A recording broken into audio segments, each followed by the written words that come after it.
하나님 말씀 보겠습니다. 에스겔서 48장 30절부터 35절 말씀입니다. 구약성경 1230페이지에 있습니다. 에스겔서 48장 30절부터 35절 말씀을 교독하도록 하겠습니다. 구약성경 1230페이지에 있는 말씀입니다.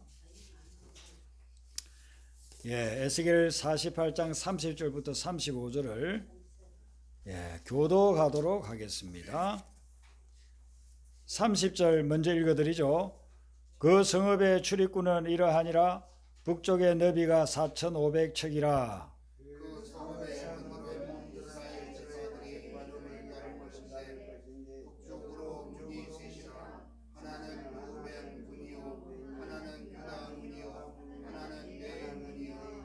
동쪽의 너비는 4,500척이니 또한 문이 셋이라. 하나는 요셉 문이요, 하나는 베냐민 문이요, 하나는 단 문이며. 남쪽의 너비는 4,500척이니 또한 문이 셋이라. 하나는 시므온 문이요, 하나는 아시안 문이요, 하나는 스불론 문이며. 서쪽도 4,500척이니 또한 문이 셋이라. 하나는 감 문이요, 하나는 아셀 문이요, 하나는 납달리 문이며.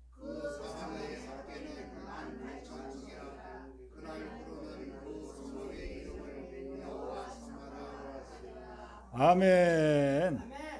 이 에스겔서는 선지자 에스겔이 바벨론의 포로로 끌려가서 그곳에서 하나님이 주시는 계시를 받아서 기록해 놓은 말씀이에요.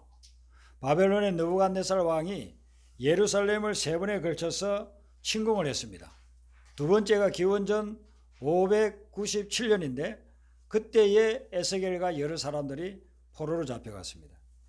그래서 에스겔이 바벨론의 거발 강가에서 포로 생활하는 중에 하늘문이 열리면서 미래에 대한 환상을 보게 되고 하나님의 음성을 듣게 됐습니다.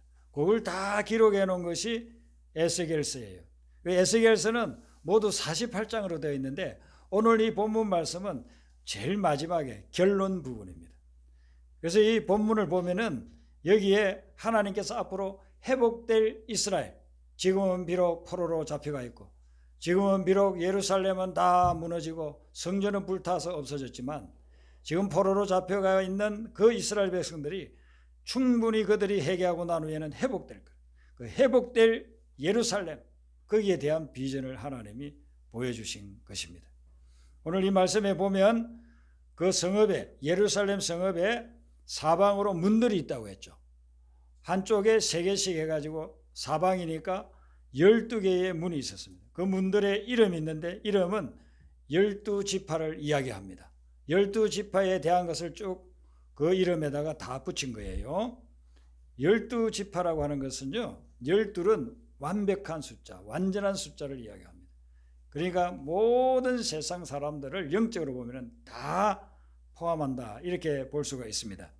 그런데 이 성에 문들이 이렇게 많이 있다고 하는 것은, 사방팔방에 문이 있다는 것은 그것은 무엇을 의미하느냐 하면은 하나님께서 문을 열어놓고 모든 사람들, 어느 곳에 있든지 그런 사람들이 다 하나님의 백성 될 수 있도록 그렇게 문을 열어놨다 하는 것입니다.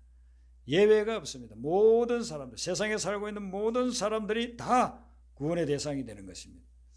노아 방주 사건이 일어났을 때에 노아의 방주를 만들어 놨는데 홍수가 났을 때 그 방주의 문으로 통과해서 들어온 사람들은 전부 다 살았어요.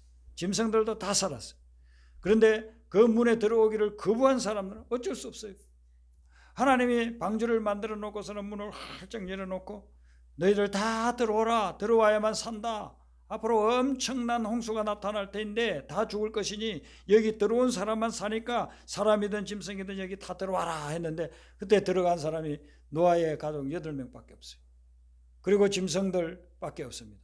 나머지는 다 그것을 마치 조롱하듯이 바라면서 아유, 노아 할아버지가 나이가 많아가지고 노망이 들었구만.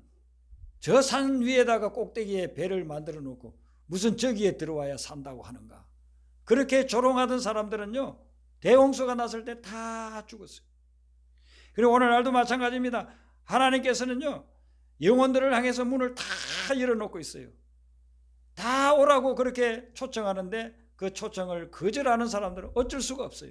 하지만 그 초청에 응하는 사람들은 오늘 예루살렘, 새 예루살렘의 그 성에 12문이 열려서 어디서든지 누구든지 들어올 수 있게끔 우리에게 은혜를 베풀어 놓았다는 것입니다. 그러므로 우리가 이 말씀을 보면서 지금도 아직도 하나님을 모르고 구원받지 못한 사람들을 향해서 전도의 문을 계속해서 열어야 될 줄로 믿습니다. 네, 우리가 전도의 문을 그 사람들에게 자꾸 열어줘야 돼요. 다가가서 사랑으로 그들에게 근고해서 전도의 문을 열어서 그들이 그 문 안으로 들어와서 예수님이 말씀하셨잖아요. 나는 양의 문이라고 그랬잖아요. 그 예수님 안으로 들어와서 구원받는 역사가 나타나야 돼요. 오늘 이 말씀 중에서 특별히 마지막 절, 에스겔서 마지막 장 마지막 절인 35절, 이 말씀이 에스겔 전체의 핵심 말씀이에요.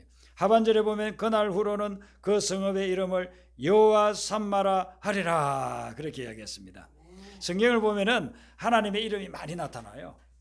우리가 잘 아는 것들만 해도 수십 가지고 더 많이 세어보면은요 100몇십 가지가 나와요. 하나님의 이름, 예수님의 이름. 그래서 어떤 신학자는 예수님의 이름에 대해서만 이렇게 쭉 찾아가지고 성경에서 찾아가지고 연구를 해놓은, 그래서 책을 한 권 쓴 분도 있습니다. 그러니까 하나님의 이름에 대해서 여러 가지가 나오는데 특별히 오늘 말씀에는 여호와가 들어간 하나님의 이름들이 있어요. 여호와가 들어간. 여러분들이 한번 쭉 기억해 보세요. 교회 오래 다니신 분들은 여호와가 들어간 하나님의 이름이 뭐가 있을까? 그렇게 쭉 기억을 해보면은 몇 가지 기억이 될 겁니다. 근데 대부분은 잘 몰라요. 대부분은 잘 모르고 익숙한 한두 가지 정도 그렇게 기억할 겁니다.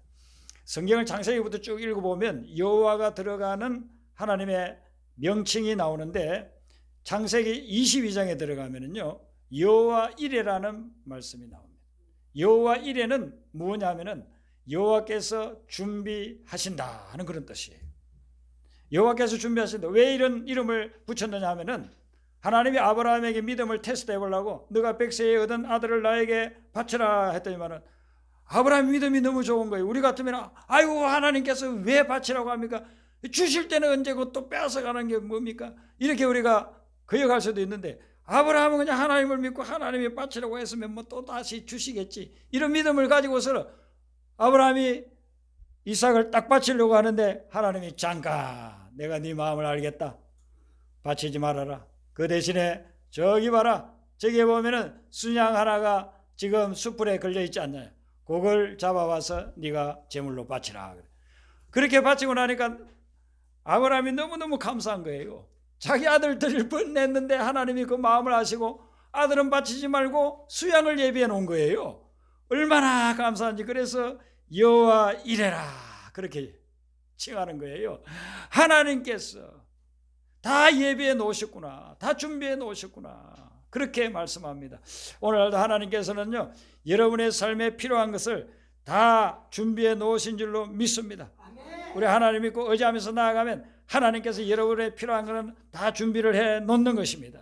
제가 예수님을 고등학교 1학년 때 믿고 6개월 동안 교회 다니면서 그 다음에 마음에 어떤 감동을 받았느냐 하면 목회자가 돼야 되겠다 해서 저희 집은 가난해서 저를 대학교 절대로 보낼 수가 없습니다. 근데 하나님께 맡겼습니다. 하나님께서 불렀으니까 하나님이 저희 앞길을 준비하여 주세요. 기도드렸더니만 하나님께서 착착착착 문을 열어주셔가지고 제가 신학 공부할 수 있게 해주시고 나중에는 공부를 더 하게끔 해주시고 목회자가 되기 위한 그런 훈련의 과정을 통과해 나가는데 하나님께서 필요한 것들을 그때그때마다 다 공급을 해주셨어요. 그 하나님께서 여호와 이레로서 여러분들에게 필요한 것들도 반드시 준비하시고 공급해 주실 줄로 믿습니다. 그 다음에 나오는 것이 여호와 라파라고 나오는데 쭉 여러분들이 성경을 읽다가 출애굽기 15장에 가면 거기에 여호와 라파 치료하시는 하나님이라는 말씀이 나와요. 하나님께서는요 우리를 치료해, 우리의 영혼을 치료해 주시고 우리의 마음, 상처받은 마음, 세상을 살아오면서 이 사람 저 사람에게 받은 상처들이 여러분들에게 많이 있잖아요. 그런데 우리 주님을 만나면 주님께서 여러분들의 그 상처를 치유해 줘요. 사람은 나를 상처를 치유해 주는 척하다가 더 큰 상처 줄 때가 많아요. 근데 하나님께서는 우리의 상처를 근본적으로 치유해 주시는 줄로 믿습니다. 그래서 예수님이 이 땅에 오셔가지고 공생애 3년 동안 하실 때에 세 가지 사역을 하셨는데 하나님의 말씀을 선포, 오늘날로 말하면 설교를 하시고 또 하나님의 말씀을 가르치 성경 공부를 시키시고 그리고 세 번째 하신 것이 뭐냐면은 치료해 주셨다는 것입니다. 못 보는 사람을 보게 하시고 못 걷는 사람을 걷게 하시고 심지어는 죽은 사람도 살리게 하는 그런 역사를 일으키면서 우리 인생의 치유자로 우리에게 다가오셨다는 것입니다. 그 주님은 오늘날도 여호와 라파로 말미암아 우리에게 치유를 베풀어 주시는 줄로 믿습니다. 성결교단은 이 전도 표제를 4가지를 정했어요. 그렇게 해서 전도를 했는데 중생, 성결, 신유, 재림입니다. 중생은 뭐냐면은 예수님 믿고 거듭난다는 거예요. 내 영혼이 다시 태어난다는 겁니다. 그리고 그렇게 태어났으면은 그냥 또 살다가 세상으로 또 빠져들지 말고 성결하게 살아야, 거룩하게 살아야 된다 해서 성결을 2번째로 강조했습니다. 그리고 3번째는 뭐냐, 우리가 살다 보면은 다치고 쓰러지고 넘어지니까 치유함을 받아야 된다. 그래서 신유, 디바인 힐링이라고 해서 하나님께서 치유해 주신다는 그것을 강조했습니다. 그래서 복음을 전하면서 북치면서 천막 치고서 거기에 사람들 막 몰려들면은 거기에 이 복음을 전하니까 지금으로부터 100 몇십 년 전에 그런 사람들이 막 복음을 받아들이게 되고 치유함을 받는단 말이에요. 예수님을 믿고서 그 천막 교회에 들어가서 예수 믿고 그리고 기도하니까 치유의 역사가 일어나는 겁니다. 그렇게 해서 성결교회가 이렇게 컸습니다. 제가 이제 이 성결교단은 자생교단이라 가지고 한국 교회에서 이렇게 세워진 걸로 알았는데 미국에 가서 이렇게 공부하면서 보니까 미국에 원래 그런 교단이 있었어요. 포스퀘어 철치를 해가지고 네 모퉁이 교회라는 교단이에요. 그 교회에 똑같은 걸 이야기해요. 네. 거기 출신이 유명한 목사님이 척 서미스 목사님이라고. 이분이 갈보리 채플이라는 교회를 만들어서 그 당시 60년대 70년대 미국은요 히피들이 많았습니다. 젊은 애들이 희망을 잃어버리고 비전이 없이 그렇게 살아가면서 마약하고 그냥 어떤 그런 타락된 그런 삶을 살아가고 있었습니다. 그때에 이분이 캘리포니아 거리를 다니면서 그들에게 복음을 전했어요. 그들이 예수님을 만나게 되니까 흠한 인생에서 소망을 찾게 됐습니다. 그리고 그 마약에서 치유함을 받았어요. 그 아주 지저분한 그런 삶에서 다 치유함을 받았습니다. 그래서 그들이 세례를 받게 되는데 세례 받는데 강에서 뭐 어디 가까이 강이 없으니까 거기 가까운 데가 바다예요. 이 태평양이에요. 거기 해변에서 세례를 베풀어요. 한번 베풀 때 막 수백 명씩 세례를 받았습니다. 차를 몰고서 가던 사람이 저기 지금 여름도 아닌데 무슨 사람들이 저렇게 많이 몰려있나 해가지고 그거 구경하러 왔다가 예수 믿게 되고 그래서 그분들이 예수 믿고서 이제 훈련을 받아가지고 또 신학을 해서 교회를 세웠는데 한때 미국에서는 미국의 10대 교회 중에 여러 개가 이 갈보리 채플 척 서미스 목사님과 그 제자들이 세운 그런 교회였어요. 놀라운 치유의 역사, 회복의 역사 막 일어나는 거예요. 오늘날도 하나님께서 우리를 치유하시는 줄로 믿습니다. 여러분들 예배 드리는 가운데서 육신의 질병이 치유되기를 바랍니다. 여러분의 마음의 상처가 치유되기를 바랍니다. 하나님께서는 여호와 라파로서 오늘날도 역사하고 계신 것입니다. 하나님께서 이렇게 온전히 라파로서 역사하시는데 그 다음에 이제 여러분들 출애굽 17장으로 넘어가면 거기에 여호와 니시라는 하나님의 이름이 나옵니다. 여호와 니시, 니시는 무슨 말이냐면 깃발이라는 뜻이 깃발. 하나님은 깃발이라는 겁니다. 자, 왜 하나님이 여호와 니시 깃발이 되는가? 그것은 이 깃발은 승리의 깃발을 이야기하는 것입니다. 전쟁을 해가지고 승리하는 거예요. 그래서 출애굽기 17장에는 모세하고 아말렉하고 싸우는 거에 나와요. 이게 힘으로서는 전력으로서는 싸워가지고 이길 수가 없어요. 그런데 모세가 손을 들고서 기도하면 이기고 너무 힘들어서 손을 내리면 또 지고 그러니까 옆에 아론과 우리 손을 양쪽으로 받쳐가지고 전쟁 끝날 때까지 안 내려오게끔 해요. 그래서 승리했잖아요. 그 전쟁에서 승리하고 난 후에 모세가 하나님이 이런 분이구나 하는 것을 깨달은 거예요. 그래서 제단을 쌓고 그 제단 이름을 여호와 니시. 여호와는 승리의 깃발이라는 거예요. 우리는 오늘도 또 이 예배드리고 나가는 순간부터 한 주간 동안 삶을 살아갈 때 영적 전쟁을 하게 될 겁니다. 그 영적 전쟁에서 우리는 이길 수가 없어요. 그러나 여호와 니시 하나님이 함께 하시면 그런 영적 전쟁에 다 이기게 될 줄로 믿습니다. 하나님을 모를 때에는 영적 전쟁에 만날 실패해요. 전쟁 붙지도 않아요. 그냥 만날 끌려다녀. 그러는데 예수님 딱 믿게 되면은 이제는 예수님 편이잖아요. 그래서 영적 전쟁을 붙게 되는데 그때 이길 수 있는 비결은 다름이 아니고 하나님이 우리와 함께 해 주시는 것입니다. 하나님이 함께 하시면 어떤 영적 전쟁에서도 승리하게 될 줄로 믿습니다. 그리고 네 번째가 여호와 살롬이 나오는데 이거는 사사기 6장에 나와요. 여호와 살롬은 많이 듣잖아요. 살롬은 평안이란 뜻이에요. 평화, 평강, 화평 이런 뜻이에요. 예루살렘 하는데 그래서 살렘이 원래 살롬이라는 말이에요. 평화의 도시라 그랬어요. 예루살렘을 평화의 도시라고 지었는데 예루살렘에 만날 전쟁이 일어나요. 왜요? 하나님이 함께하지 않으니까, 지금 예수님이 함께하지 않는 그런 동네니까 이름은 평화의 도시라고 지어놨는데 그게 만날 전쟁이 일어나고 있다는 것입니다. 하나님이 함께할 때 거기에 여호와 살롬의 역사가 일어나게 될 줄로 믿습니다. 이 평화의 역사가 일어나기를 바라는 그런 마음으로 기드온이 이렇게 여호와 살롬이라고 했어요. 그 다음에 이제 다윗이 하나님 앞에서 고백한 유명한 시편 구절이 있죠. 시편 23편 여호와는 나의 목자시니, 그래서 여호와는 나의 목자가 이게 히브리어로는 여호와 로이라는 말이에요. 여호와 로이. 그래서 여호와 로이를 번역하기를 여호와는 나의 목자라고 그렇게 이야기한 겁니다. 하나님 우리의 목자가 되고 우리는 하나님의 양이에요. 양은 목자 없이는 살아갈 수가 없어요. 양은 목자가 인도해 줘야 되고 목자가 먹을 걸 공급해 줘야 되고 목자가 보호해 줘야만 안전하게 살아갈 수가 있는 거예요. 다윗은 일생을 살면서 하나님이 바로 자기에게 목자가 되시다, 그 고백을 하고 있는 거예요. 예수님도 말씀하셨어요. 예수님은 선한 목자라고 했습니다. 선한 목자로 이 땅에 오셔가지고 우리의 영혼들을 구원해 주시고 어린 양처럼 헤매고 다니는 우리를 갖다 이끌어서 안전하게 지켜주시고 필요를 공급해 주시고 우리의 삶을 인도해 주시고 계신 것입니다. 그래서 이 여호와 로이라고 했습니다. 여섯 번째는 여호와 치더게뉴인데 이건 아마 잘 듣지 못했을 거예요.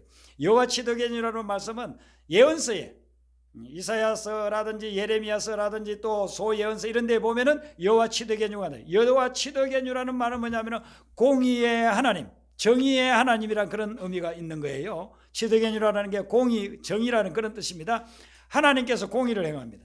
그래서 저는 새벽에 기도할 때에 지금 전쟁이 일어나는 곳이나 또 우리나라를 보면서 하나님 공의를 행하시옵소서, 악한 자들이 지배하고 악한 자들이 득세하지 않게 하나님께서 공의로 역사하여 주시옵소서라고 제가 기도해요.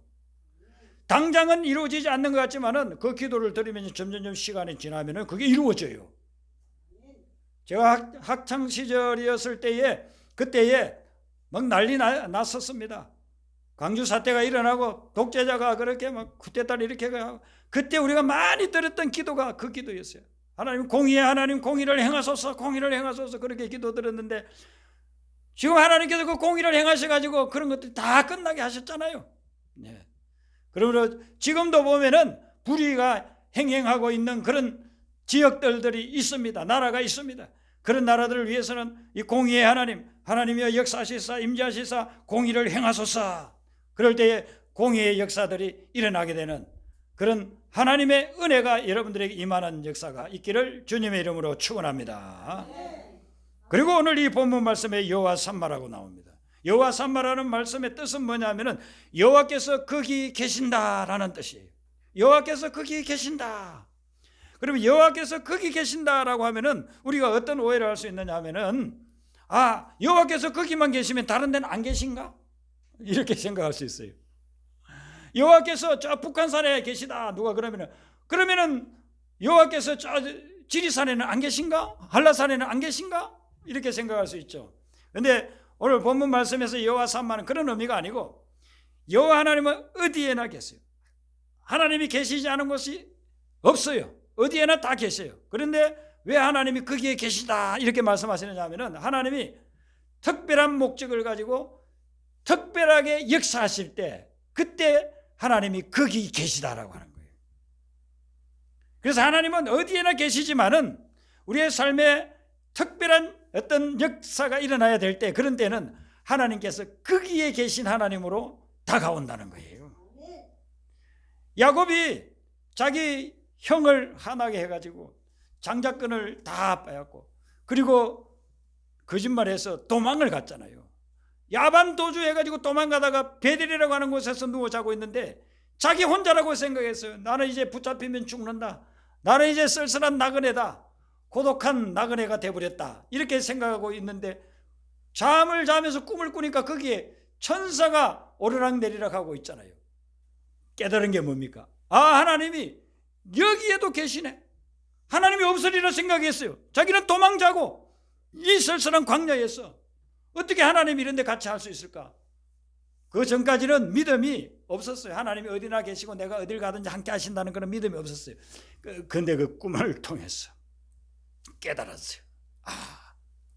거기에 계신 하나님, 특별한 목적을 가지고 특별하게 역사하시는 그 하나님을 거기서 만난 거예요. 그래서 여호와 삼마라는 말씀 그 자체는 안 나오지만은 여호와 삼마를 체험한 거예요. 그리고 성경에 보면은요, 믿음의 사람들이 바로 이 여호와 삼마의 하나님을 체험한 내용들을 수도 없이 성경에 기록을 해놓고 있습니다. 신약에 와서 보면은요, 예수님의 제자들이 예수님 따라다니니까 예수님 십자가 지니까 전부 다 떠나가 버렸잖아요. 이제 우리 인생은 끝났구나 이렇게 생각하고 길을 가는데 그 중에 2명이 예루살렘에서 절망에 사로잡혀가지고 엠마오로 향해서 가고 있었어요. 그때에 부활하신 예수님이 그들에게 다가와서, 그들은 부활하신 예수님인지도 몰랐어요. 예수님이 자기하고 함께 같이 가고 있다는 사실도 몰랐어요. 나중에서 이제 알게 된 거예요. 부활하신 예수님이 그 제자들에게, 절망한 제자들에게 와서 여호와 삼마로 역사한 거예요. 거기 같이 계셔준 거예요. 그래서 이들이 그것을 깨닫고 나오는, 주님께서 우리와 같이 있을 때 우리의 마음이 뜨거워졌다, 그걸 이제 깨달은 거예요. 그리고서는 그 주님과 더불어 세상 끝날까지 복음 전가하면서 하나님의 맡겨준 사명을 감당했던 그런 역사를 우리가 볼 수 있다는 것입니다. 여호와께서 거기 계시다라고 이렇게 하는 것은, 이 여호와 삼마라고 하는 말씀은 우리가 아주 익숙하게 알고 있는 임마누엘하고 같은 단어예요. 같은 뜻을 가지고 있어요. 여호와 삼마, 여호와께서 거기 계시다 이런 것은 하나님이 우리와 함께 계시다는 임마누엘하고 같은 거예요. 그래서 지금 우리가 대림절 기간을 보내고 있지 않습니까? 예수님이 육신을 입고 이 땅에 오신 것을 우리가 기념하고 축하하고 있는데, 이 예수님이 이 땅에 오셨다고 하는 것은 목적이 뭐냐면 우리하고 임마누엘 하기 위해서 오신 거예요. 영으로도 우리와 같이 있었지만 이제 육신을 입고 이 땅에 오셔가지고 아기 예수를 이 땅에 태어나서 우리와 함께 하신, 성육신하신 것이 바로 여호와 삼마, 거기에 계신 하나님으로 우리에게 나타나기 위해서 임마누엘 하신 거죠. 그 하나님이 우리와 오늘날도 늘 함께하고 동행하기를 원하시는데, 문제는 어디에 있느냐 하면 우리가 하나님하고 함께하지 못할 때가 너무나도 많다는 겁니다. 하나님은 우리와 함께 계시고 또 우리가 필요할 때는 거기에 역사하시고 거기에서 임마누엘과 함께 하시는데, 우리는 하나님을 잊고 살아갈 때가 너무나 많아요. 특별히 이제 마음이 평안하고 일이 잘 되고 하면요, 하나님 잊어버려요. 70년대 80년대에는요 우리가 못 살았잖아요.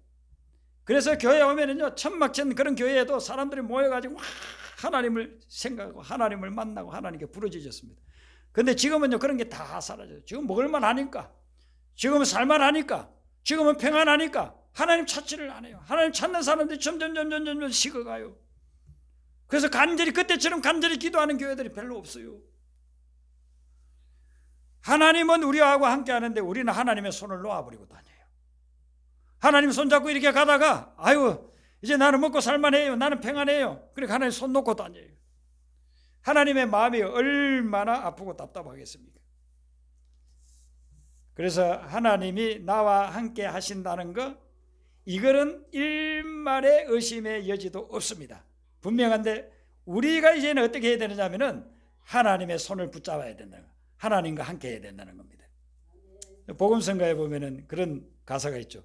내 너를 떠나지도 않으리라, 내 너를 버리지도 않으리라, 이후로도 영원토록 나를 지키시리라 확신하네. 그래서 하나님이 나를 함께 하시면서 지켜주신다고 했는데, 내가 하나님의 그 손을 갖다가 자꾸 놓쳐버리고 하나님을 잊어버리고 살아가면, 그러면은 이 여호와 삼마의 하나님의 역사가 일어나지를 않는다는 거예요.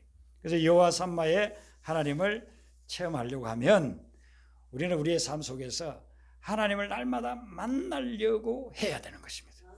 하나님을 만나려고 해요. 어떤 시간을 정해놓고 그 시간에는 사람을 만나는 것이 아니고 세상 일을 하는 것이 아니라 하나님을 만나는 시간으로서 해놓아야 돼요. 모세가 200만 명이나 되는 사람들을 광야에서 이끌고 나갈 때 얼마나 어려운 일들이 많았겠습니까? 하루에도 수십 번씩 그런 어려운 일들이 생깁니다.